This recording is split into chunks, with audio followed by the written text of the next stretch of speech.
Yeah. Erika is very shrewd. She's very smart. And she was like, I know everything. And I was like, that's amazing. The Bible in a year, cover to cover. It's amazing. We've had over the Bible in a year, cover to cover. It's amazing. We've had over to cover.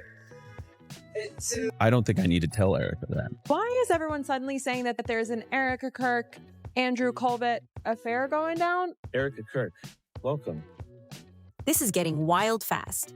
New claims are blowing up online saying Erika Kirk may have crossed a serious line behind Charlie's back, with Turning Point spokesman Andrew Kolvet now being pulled right into the spotlight. People are reacting heavy because the timing, the secrecy, and the connections just don't sit right at all. Leaks are spreading that suggest Erika and Andrew stayed close in private while everything looked completely different in public, and now former Turning Point insiders are starting to speak up. Some employees claim there's been a quiet cleanup happening behind the scenes, with anyone who doesn't fully support them getting pushed out fast, and that's raising even more questions. Then things take an even more intense turn. Candace Owens dropped hints that both Erika and Andrew may have known something serious ahead of time regarding what happened to Charlie. According to her, Andrew reportedly flew into Scottsdale from Santa Barbara, and his plane left just minutes after the incident unfolded, which has people looking at the timeline very closely.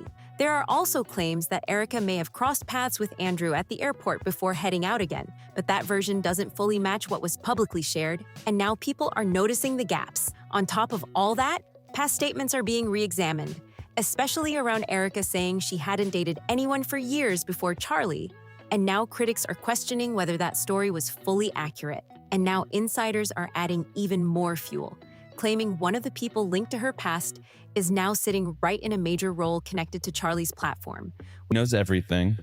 She knows who to trust, who not to. She knows who's going to be the allies in the fights ahead. Which only makes this situation feel even more complicated. Things just keep getting more intense. New claims suggest Erika may have played a role in who stepped into Charlie's spotlight, with her rumored close connection now taking over a major position tied to his show. That alone has people raising eyebrows, but it doesn't stop there. These allegations about Erika and Andrew reportedly came from an insider connected to Turning Point, someone who passed information along to Candace, claiming the two were involved behind the scenes for a while. According to these claims, that could explain why both Erika and Andrew were already at the Scottsdale airport around the same time everything unfolded, which many are now questioning. Now here's where things start to look messy. Candace pointed out that both Erika and Andrew may have given conflicting versions about how they traveled that day. She even referenced police scanner audio, suggesting the two met up at the Scottsdale airport and ended up on the same flight, which doesn't line up with what was publicly shared. What makes it even more suspicious is the timing. Reports indicate Andrew was already heading toward Scottsdale before the situation with Charlie escalated, and that detail has people asking serious questions about what was known in advance. According to Andrew's version, he flew from Santa Barbara to Provo, Utah after hearing the news, and that's where he and Erika reportedly reunited on the tarmac. But Candace pushed back on that, pointing to flight records and travel timelines that don't seem to support that story. The data suggests something very different.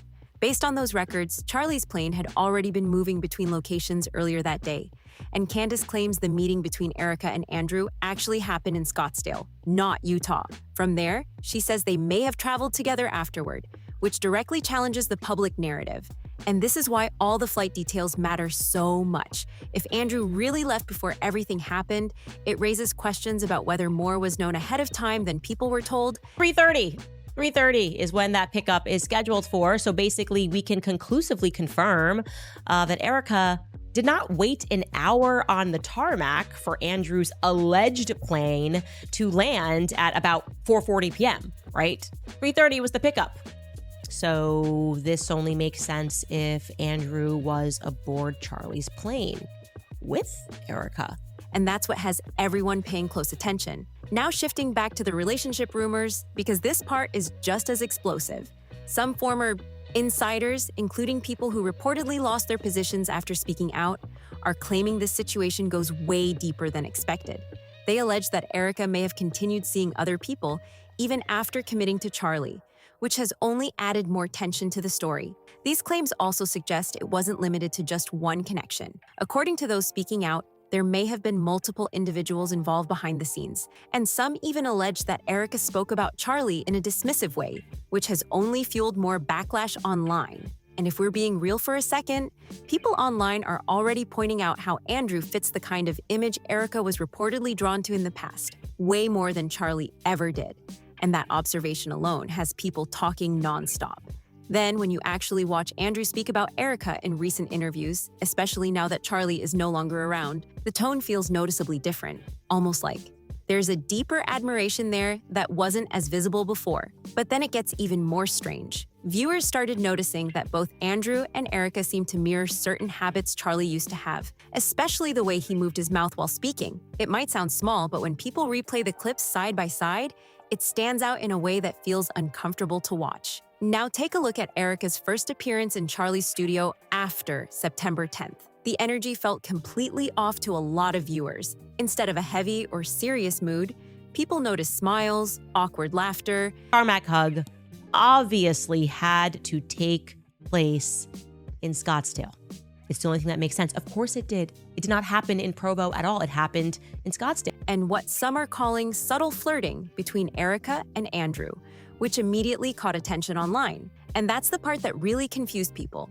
Why did they both seem so upbeat?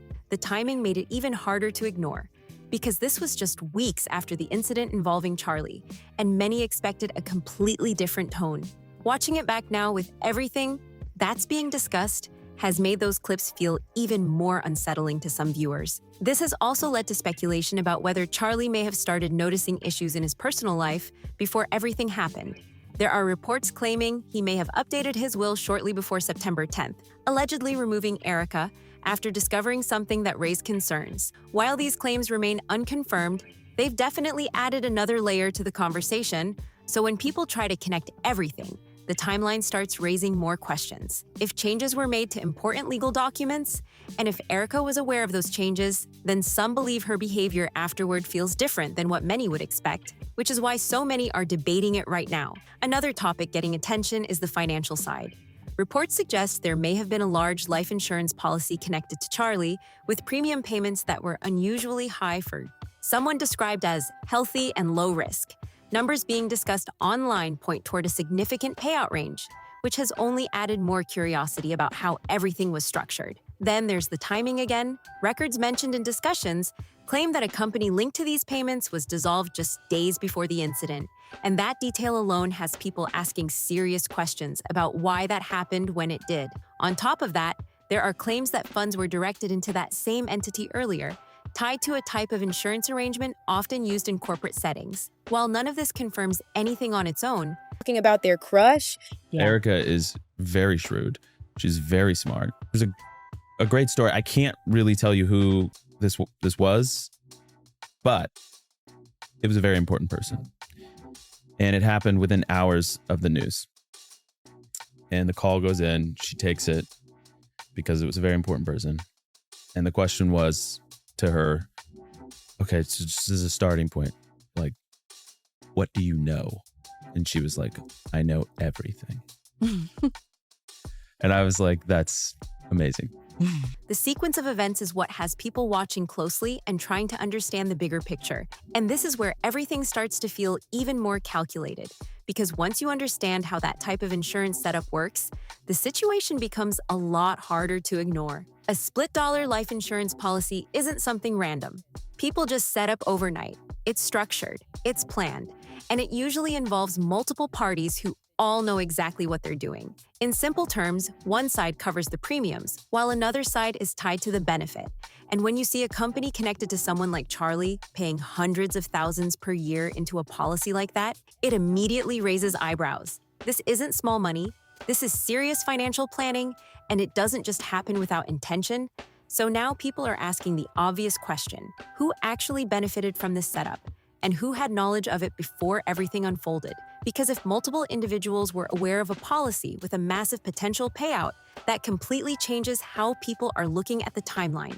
And what makes it even more intense is the reported timing of that LLC being dissolved just days before everything happened. That's not a small detail people can just ignore. When a financial entity tied to a major policy suddenly disappears right before a major event, it naturally triggers suspicion, even if there's a completely normal explanation behind it. Cover to cover. It's amazing. We've had over the Bible in a year, cover to cover. It's amazing. We've had over to cover. I don't think I need to tell Erika that. Yeah. Erika is very shrewd. I don't think I need to tell Erika that. Yeah. Erika is very shrewd. Tell Erika that. Erika. Now add this on top of everything else already being discussed: the travel timeline confusion, the insider claims, the shifting stories, and now the financial angle, and suddenly the situation starts looking way more layered than people first thought. There are also conversations happening around how much control Erika may have had over certain decisions behind the scenes. Some insiders are suggesting she was more involved in operations than people realized. And if that's true, it could mean she had access to information that others didn't. At the same time, others are pushing back hard, saying none of these claims have been officially confirmed and that people are jumping to conclusions based on incomplete information. And that's important to remember, because right now, a lot of this is coming from leaks, insiders, and interpretations of data, not official statements. Still, the public reaction hasn't slowed down at all. If anything, it's getting louder. People are going back through old footage, rewatching interviews, analyzing behavior, and trying to spot anything that might support or challenge what's being said now. One moment that keeps getting brought up is how quickly certain roles were filled after everything happened. Usually, transitions like that take time, planning, and careful communication. But in this case, some feel like everything moved unusually fast, which only added more fuel to the situation. And then there's the way certain individuals stepped into the spotlight almost immediately. The confidence, the presence, the way everything was handled publicly. Some people see it as strong leadership, while others see it as something that doesn't fully match the emotional weight of what just happened. That contrast is what's keeping people locked into this. Thanks. It's surreal to actually be sitting, because last time I was standing, but Yeah. I don't know. Just to sit. It's a little more emotional. Yeah. Well, you are rightly at the head of the table, and we're just so honored to have you here. I know that you have been, to say that your life has been a whirlwind would be the understatement of the century, and to make time for Charlie's audience and to speak to them, I know that they can't wait to hear from you, and just to see you in this room probably means a lot to them. And you've been up against so much, and you've been doing an incredible, incredible job. Story, because depending on how you interpret those actions, you either see a team trying to stay strong during a difficult moment, or you see behavior that feels disconnected from what most would expect. Now let's talk about the internal shakeups, because this part is just as important. Reports of employees being removed, replaced, or pushed out have been circulating heavily. And if even a portion of that is accurate, it suggests there's been a major shift happening behind closed doors. Some former staff members are claiming that questioning leadership decisions became risky, and that speaking up could cost you your position. That kind of environment, if true, would explain why more people are only now starting to come forward instead of earlier. But again, not everyone agrees with that narrative.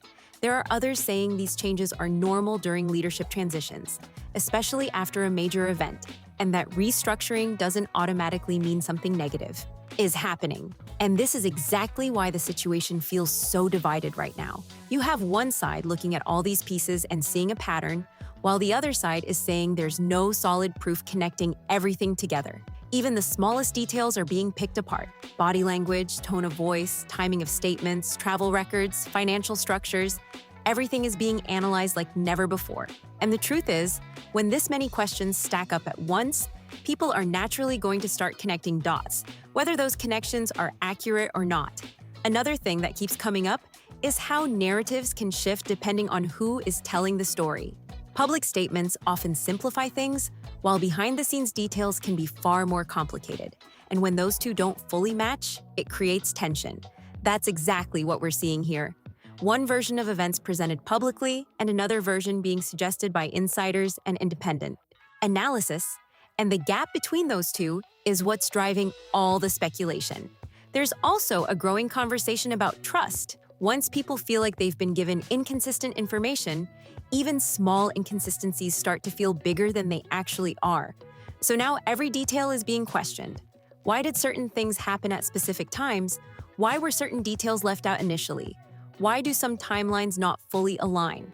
These are the kinds of questions that don't just go away on their own. At the same time, it's important to keep things grounded. Allegations are still allegations, and without official confirmation, they remain part of an ongoing discussion, not established facts. But that hasn't stopped the momentum of this story. If anything, the mix of unanswered questions and emotional reactions has made it spread even faster across social media and beyond. And right now, we're at that stage where people aren't just watching anymore.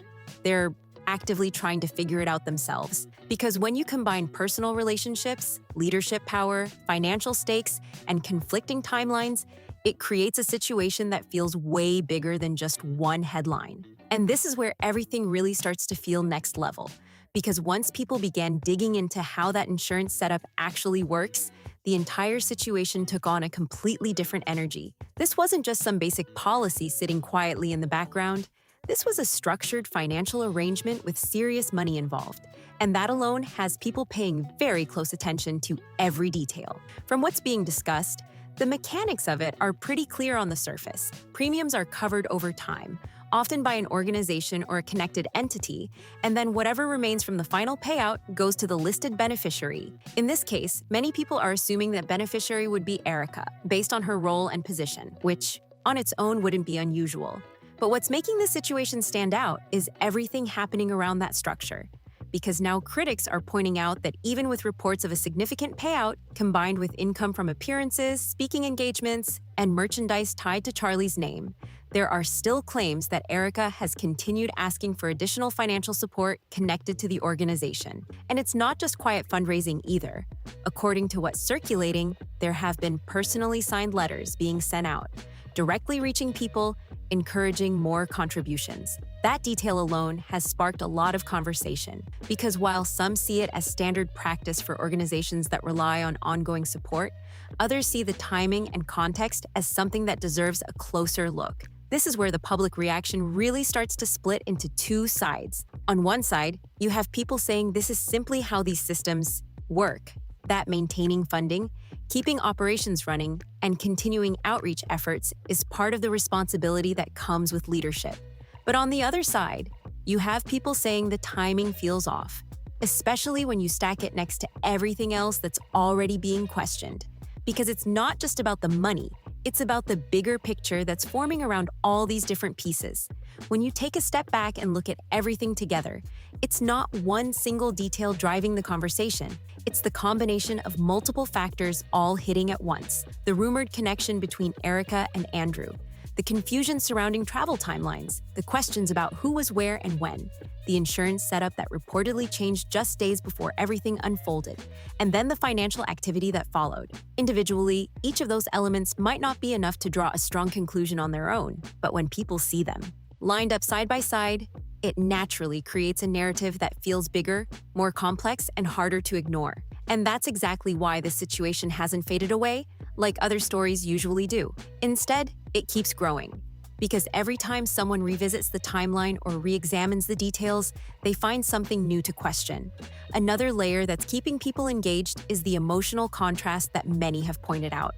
The way events have been handled publicly, the tone, the energy, the timing of appearances, all of that is being analyzed closely. Some viewers believe everything has been handled with strength and composure during a difficult situation, while others feel like the reactions don't fully match the weight of what happened. That difference in perception is what's fueling ongoing debates across social platforms. Then there's the internal side of things, which adds even more complexity. Reports of changes behind the scenes, shifts in roles, people stepping down or being replaced, and claims from former insiders are all contributing to the overall narrative. Some individuals who previously worked within the organization have suggested that speaking up or questioning decisions became difficult, and that environment may have influenced why certain information is only now starting to come out. But again, there are others pushing back on that, saying leadership transitions after major events often involve restructuring, and that not every change should be viewed as something suspicious. And this is where things get tricky, because both sides are looking at the same situation,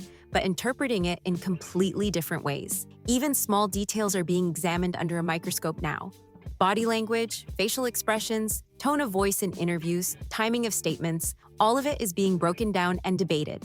Because once trust starts to feel uncertain, even the smallest inconsistency can start to feel like a much bigger issue than it actually is. Another major point people keep bringing up is how narratives can shift depending on who is telling the story. Public statements are often simplified, while behind-the-scenes details can be far more complicated. And when those two don't fully align, it creates space for speculation to grow. That's exactly what we're seeing here. One version of events presented publicly, and another version being suggested through insider accounts and independent analysis. And the gap between those two is what's keeping people locked into this story. There's also a growing focus on timing, because timing is everything in situations like this. When events, decisions, and actions happen close together, people naturally start connecting them, whether those connections are accurate or not. Why did certain financial changes happen when they did? Why were certain travel details different from what was initially shared? Why did certain roles shift so quickly afterward? These are the kinds of questions people keep coming back to again and again. At the same time, it's important to stay grounded in reality. Right now, many of these claims are still just that. Claims. They are based on reports, insider statements, and interpretations of available data, not confirmed findings. And that distinction matters because without official confirmation, there is always the possibility that some of these details could be misunderstood, incomplete, or taken out of context. But even with that in mind, the momentum of this story hasn't slowed down at all. If anything, it's accelerating because the mix of unanswered questions, emotional reactions, and high-stakes details makes it impossible for people to ignore. Right now, we're in that phase where the public isn't just watching anymore. They're actively trying to piece things together themselves. Everyone has their own theory, their own interpretation, their own take on what might be going on. Some believe this is a case of coincidences stacking up in a way that just looks suspicious from the outside. Others believe there could be deeper layers that haven't fully come to light yet. And until clearer answers are provided, that divide isn't going anywhere. Because when you combine personal relationships, leadership power, financial stakes, and conflicting timelines, it creates a situation that feels far bigger than just one headline. This is the kind of story that keeps evolving, because every new detail has the potential to shift how everything else is viewed. So now it all comes down to one major question that people can't stop asking.